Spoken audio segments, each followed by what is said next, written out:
जय जगन्नाथ नमस्कार आपण मानक मोर चैनल रे स्वागत करुचे। आज आपण मानक धनुरासन किभली आकार रे होउची सेटा आपण मानक मु देखेबी। एही आसन करिवे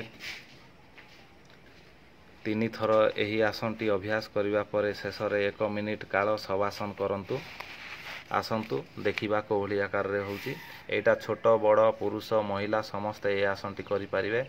सकाळे एवं संध्या बेले ए आसनटी करिवा उचित। यार उपकार कौन मिलुची ए आसन जदि आपण माने नियमित करिवे ताहले तलपेटर संचित मेद ह्रास पाए।